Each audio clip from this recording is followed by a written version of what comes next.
আসসালামু আলাইকুম। আশা করি আল্লাহর অশেষ মেহেরবানিতে আপনারা সবাই ভালো আছেন। আজকের ভিডিওতে আমরা কথা বলতে চলেছি কিয়ামতের সর্বশেষ আলামত। ইয়েমেনের আদনের গর্ত থেকে আগুন বের হয়ে সকল মানুষকে হাসরের দিকে হাঁকিয়ে নেবে। এখানে যে হাসরের কথা বলা হয়েছে তা পরকালের হাসর নয়, যা সংঘটিত হবে কবর থেকে পুনরুত্থানের পর, বরং এটি হবে কিয়ামতের একটি আলামত। এছাড়াও আপনারা এই দুটি হাসরের সম্পর্কেও এই ভিডিও থেকে জানতে পারবেন। চলুন তাহলে মূল আলোচনা শুরু করা যাক। কিয়ামতের পূর্বে ইয়েমেনের আদন নামক স্থানের গর্ত থেকে একটি বিরাট ভয়াবহ আকারে আগুন বের হয়ে মানুষকে হাসরের দিকে একত্রিত করবে। হুযাইফা রাদিয়াল্লাহু আনহু হতে বর্ণিত, তিনি বলেন, একদা রাসূল সাল্লাল্লাহু আলাইহি ওয়াসাল্লাম আমাদের কাছে আগমন করলেন। আমরা তখন কিয়ামত সম্পর্কে আলোচনা করছিলাম। তিনি বললেন, যতদিন তোমরা 10টি আলামত না দেখো ততদিন কিয়ামত হবে না। 1. ধোঁয়া। 2. দাজ্জালের আগমন। 3. ভূগর্ভ থেকে নির্গত দাব্বাতুল আর্থ নামক অদ্ভুত এক জানোয়ারের আগমন। 4. পশ্চিম আকাশে সূর্যোদয়। 5. ঈসা ইবনে মরিয়মের আগমন। 6. ইয়াজুজ মাজুজের আবির্ভাব। 7. পূর্বে ভূমিধস। 8. পশ্চিমে ভূমিধস। 9. আরব উপদ্বীপে ভূমিধস। 10. সর্বশেষ ইয়েমেন থেকে একটি আগুন বের হয়ে মানুষকে সিরিয়ার দিকে হাঁকিয়ে নেবে। মুসলিম অধ্যায় কিতাবুল ফিতান। নবী সাল্লাল্লাহু আলাইহি ওয়াসাল্লাম বলেন, আদনের গর্ত থেকে একটি ভয়াবহ আগুন বের হবে যা মানুষকে হাঁকিয়ে নেবে। মুসলিম অধ্যায় কিতাবুল ফিতান। নবী সাল্লাল্লাহু আলাইহি ওয়াসাল্লাম আরো বলেন, কিয়ামতের পূর্বে ইয়েমেনের হাজরামাওয়াত অথবা হাজরামাওয়াতের সাগর থেকে একটি আগুন বের হয়ে মানুষকে একত্রিত করবে। মুসনাদে আহমদ। ইমাম আলবানী সহিহ বলেছেন। সহিহুল জামে আস-সাগীর হাদিস নাম্বার 3603। আখিরি জামানায় ইয়েমেনের আদনের গর্ত থেকে আগুন বের হয়ে সকল মানুষকে হাসরের দিকে হাঁকিয়ে নেবে। হাসরের স্থান হবে শাম দেশে। তৎকালীন সিরিয়া, ফিলিস্তিন, লেবানন এবং জর্ডান অঞ্চল শাম দেশ হিসেবে প্রসিদ্ধ ছিল। এ মর্মে অনেক সহিহ হাদিস বর্ণিত হয়েছে। নবী সাল্লাল্লাহু আলাইহি ওয়াসাল্লাম বলেন, তোমাদেরকে এখানে একত্রিত করা হবে, তোমাদেরকে এখানে একত্রিত করা হবে, তোমাদেরকে এখানে একত্রিত করা হবে। কথাটি তিনি 3 বার বলেন। আরোহিত অবস্থায় পথ বেড়েছে এবং মুখের উপর টেনে হিসড়ে একত্রিত করা হবে। অতঃপর তিনি শামের দিকে ইঙ্গিত করলেন। মুসনাদে আহমদ, তিরমিজি অধ্যায় কিতাবুল ফিতান। নবী সাল্লাল্লাহু আলাইহি ওয়াসাল্লাম বলেন, শাম হলো হাসর ও পুনরুত্থানের স্থান। আল জামিউস সাগীর হাদিস নাম্বার 3620। ইবনে হাজার ইসকালানি রহমাতুল্লাহি আলাইহি বলেন, শামের জমিন হাসরের মাঠ হওয়ার ব্যাপারে যে ব্যক্তি সন্দেহ পোষণ করবে সে যেন সূরা হাসরের প্রথম কয়েকটি আয়াত পাঠ করে। বনি ইসরায়েলের ইহুদিরা যখন নবী সাল্লাল্লাহু আলাইহি ওয়াসাল্লামের সাথে বিশ্বাসঘাতকতা করলো, তখন তিনি তাদেরকে বললেন, তোমরা মদিনা থেকে বের হয়ে যাও। তারা বলল, আমরা কোথায় যাব? নবী সাল্লাল্লাহু আলাইহি ওয়াসাল্লাম বললেন, হাসরের জমিনের দিকে। ফাতহুল বারি 11 নম্বর অধ্যায় 380 নম্বর পৃষ্ঠা ও তাফসির ইবনে কাসির 4 নম্বর অধ্যায় 330 নম্বর পৃষ্ঠা। অর্থাৎ তিনি তাদেরকে শামের দিকে বিতাড়িত করলেন এবং শামকে হাসরের জমিন হিসেবে ব্যক্ত করলেন। আগুনটি সর্বশেষ যাদেরকে হাঁকিয়ে নেবে তারা হলো মুজাওয়ানা গোত্রের 2 জন রাখাল। নবী সাল্লাল্লাহু আলাইহি ওয়াসাল্লাম বলেন, মদিনা ভালো হওয়া সত্ত্বেও লোকেরা তা থেকে চলে যাবে। তারা চলে যাওয়ার পর হিংস্র পশু পাখিরাই কেবল তাতে আশ্রয় নেবে। সর্বশেষ যে 2 জন লোককে হাঁকিয়ে নেওয়া হবে তারা হলো মুজাওয়ানা গোত্রের 2 জন রাখাল। তারা ছাগলের পাল নিয়ে মদিনার দিকে আসতে থাকবে। মদিনার কাছে এসে দেখবে হিংস্র পশু পাখিরা মদিনাতে বসবাস শুরু করেছে। সানিয়াতুল ওয়াদা নামক স্থানে পৌঁছার পর তারা মুখের উপর হয়ে পড়ে যাবে। বুখারী অধ্যায় কিতাবুল হজ। চেহারার উপর পড়ে যাওয়ার কারণ সম্পর্কে অন্য বর্ণনায় বলা হয়েছে, তাদের 2 জন যেহেতু পিছনে পড়েছে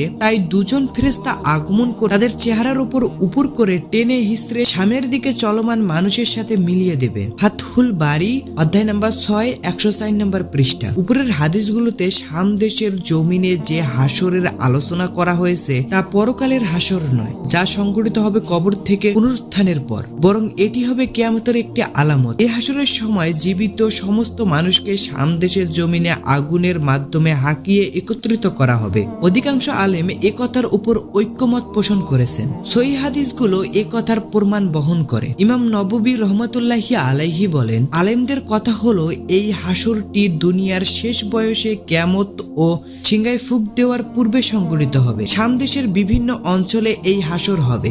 ইসরাফিলের সিংহা ফু দেওয়ার সাথে সাথে কিয়ামতের পর যে কবর থেকে উঠে যে হাসরের মাঠের দিকে লোকেরা দৌড়ে যাবে তার ধরন শাম দেশ হাসরের চেয়ে চেয়ে সম্পূর্ণ ভিন্ন হবে। সামদেশে হাসরের অবস্থার বিবরণ আবু হুরায়রা রাদিয়াল্লাহু আনহু হতে জানা যায় যে মানুষকে কিভাবে একত্রিত করা হবে। একদল লোককে আশা ও ভয় মিশ্রিত অবস্থায় হাঁকিয়ে নেওয়া হবে। দুজনকে একটি উটের উপর, 3 জনকে একটি উটের উপর, 4 জনকে একটি উটের উপর এবং 10 জনকে একটি উটের উপর আরোহিত অবস্থায় হাসরের দিকে হাঁকিয়ে নেওয়া হবে। 3 বাকি সব মানুষকে আগুন হাঁকিয়ে নেবে। মানুষ যেখানে দুপুরের বিশ্রাম নেওয়ার জন্য অবস্থান করবে, আগুনও সেখানে থেমে যাবে। মানুষ যেখানে রাত অতিবাহিত করার জন্য অবস্থান করবে, আগুনও সেখানে থেমে যাবে। এরপর আবার তাদের নিয়ে চলবে। তারা যেখানে সকাল করবে, আগুনও সেখানে সকাল করবে। তারা যে স্থানে বিকালে অবস্থান করবে, আগুনও সেই স্থানে অবস্থান করবে। এরপর আবার তাদেরকে হাঁকিয়ে নেবে। বুখারী অধ্যায় কিতাবুর রিকাক। এছাড়া আরো অনেক সহিহ হাদিস থেকে জানা যায় আদনের গর্ত থেকে নির্গত আগুনের হাসর হবে দুনিয়াতে এবং তার স্থান হবে বর্তমান সিরিয়া, লেবানন, জর্ডান ও ফিলিস্তিনের বিভিন্ন অঞ্চল। উপরের হাদিস এবং অন্য সহিহ হাদিস থেকে আরো জানা যাচ্ছে এই হাসরের পরও আরোহণ, পানাহার, নিদ্রা, মৃত্যু ইত্যাদি বর্তমান থাকবে।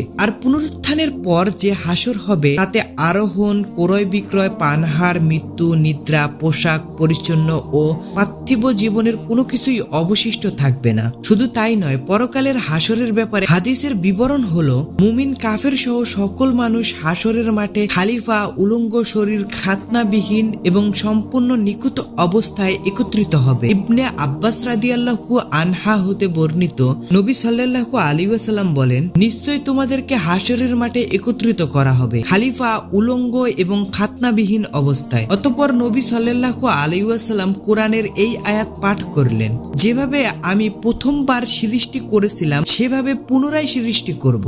আমার ওয়াদা নিশ্চিত, আমাকে পূরণ করতেই হবে। সূরা আম্বিয়া 104 নম্বর আয়াত। কিয়ামতের দিন ইব্রাহিম আলাইহিস সালামকে সর্বপ্রথম কাপড় পরিধান করা হবে। বুখারী অধ্যায় কিতাবুর রিকাক। সারা কথা উপরের আলোচনা থেকে প্রমাণিত হলো এখানে হাসর বলতে দুনিয়ার হাসরকে বোঝানো হয়েছে। কিয়ামতের অল্পকাল পূর্বে তা দুনিয়াতে অনুষ্ঠিত হবে। উভয় প্রকার হাসরের মধ্যে পার্থক্যটি আপনাদের কাছে স্পষ্ট হয়ে যায়, সেজন্য পরকালের হাসরের কিছু দৃশ্য তুলে ধরা হলো।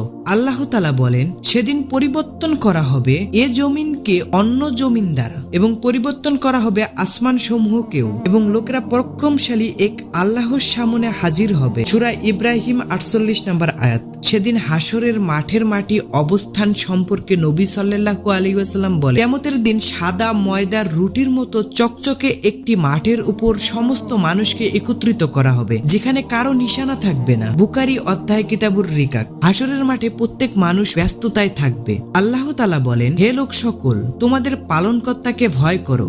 নিশ্চয়ই কিয়ামতের প্রকম্পন একটি ভয়ঙ্কর ব্যাপার। সেদিন তোমরা দেখতে পাবে প্রত্যেক স্তন্যদায়ী তার দুধের শিশুকে ভুলে গেছে এবং প্রত্যেক গর্ভবতী মহিলা তার গর্ভের সন্তান প্রসব করে দিবে। আর আপনি মানুষকে মাতাল অবস্থায় দেখতে পাবেন, অথচ তারা মাতাল নয়। বস্তুত আল্লাহর আযাব খুবই কঠিন। সূরা হজ 1 থেকে 2 নম্বর আয়াত। আল্লাহ তাআলা আরো বলেন, অতঃপর যখন কর্ণবিদায়ক আওয়াজ আসবে, সেদিন মানুষ পলায়ন করবে তার ভাইয়ের কাছ থেকে, তার মাতা পিতা, তার পত্নী এবং সন্তানদের কাছ থেকে। সেদিন প্রত্যেককেই নিজের চিন্তায় ব্যস্ত থাকবে, যা তাকে ব্যতিব্যস্ত করে রাখবে। সূরা আবাসা 33 থেকে 37 নম্বর আয়াত। আয়েশা রাদিয়াল্লাহু আনহা হতে বর্ণিত, তিনি জাহান্নামের আগুনের কথা মনে করে কাঁদতে শুরু করলেন। নবী সাল্লাল্লাহু আলাইহি ওয়াসাল্লাম তাকে জিজ্ঞাসা করলেন, তুমি কাঁদছো কেন? তিনি বললেন, আমি জাহান্নামের কথা স্মরণ করে কাঁদছি। হাসরের মাঠে কি আপনার পরিবার ও আপনজনের কথা মনে রাখবেন? নবী সাল্লাল্লাহু আলাইহি ওয়াসাল্লাম উত্তরে বললেন, 3টি স্থান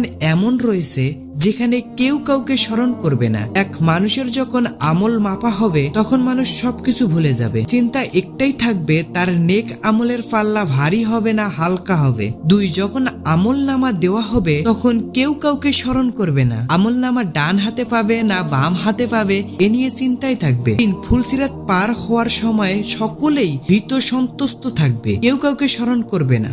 আবু দাউদ অধ্যায় কিতাবুস সুন্নাহ। আয়েশা রাদিয়াল্লাহু আনহা নবী করিম সাল্লাল্লাহু আলাইহি ওয়াসাল্লাম হতে আরো বর্ণনা করেন যে কিয়ামতের দিন নগ্নপথ উলঙ্গ এবং খাতনাবিহীন অবস্থায় সমস্ত মানুষকে হাসরের মাঠে উপস্থিত করা হবে। আয়েশা রাদিয়াল্লাহু আনহা বলেন, আমি বললাম, হে আল্লাহর রাসূল সাল্লাল্লাহু আলাইহি ওয়াসাল্লাম, নারী পুরুষ সকলকেই উলঙ্গ অবস্থায় উপস্থিত করা হবে। তাহলে তো মানুষেরা একজন অন্যজনের লজ্জা স্থানের দিকে তাকিয়ে থাকবে। নবী সাল্লাল্লাহু আলাইহি ওয়াসাল্লাম বললেন, ব্যাপারটি একজন অন্যজনের দিকে তাকিয়ে থাকার থেকে অনেক ভয়াবহ হবে। বুখারী মুসলিম অধ্যায় কিতাবু সিফাতিল জান্নাত। প্রত্যেককেই নিজের উপায় কি হবে তা নিয়ে ব্যস্ত থাকবে, একজন অন্যজনের লজ্জা স্থানের দিকে তাকানোর চিন্তাও করবে না। হাসরের মাঠের একটি দিনের পরিমাণ হবে দুনিয়ার 50 বছরের সমান। এদিনের দীর্ঘতা দেখে মানুষ মনে করবে দুনিয়াতে তারা অতি সামান্য সময় বসবাস করেছিল। আল্লাহ তাআলা বলেন, ফেরেশতাগণ এবং রূহ জিবরাইল আলাইহিস সালাম আল্লাহর দিকে ঊর্ধ্বগামী হবেন এমন একদিন যার পরিমাণ হবে 50,000 বছরের সমান। সূরা মাআরিজ 4 নম্বর আয়াত। তাই আসুন আমরা আল্লাহকে ভয় করি এবং আল্লাহর পথে চলি এবং 5 ওয়াক্ত সালাত আদায় করি। তো এই ছিল আজকে আমাদের ভিডিও। আমাদের ভিডিওটি ভালো লেগে থাকলে অবশ্যই লাইকটি দিয়ে দেবেন এবং এর পরবর্তীতে কি বিষয়ে ভিডিও চান সেটি কমেন্ট বক্সে জানিয়ে দেবেন। তো দেখা হবে নতুন আরেকটি ভিডিওতে, সেই পর্যন্ত আল্লাহ হাফেজ।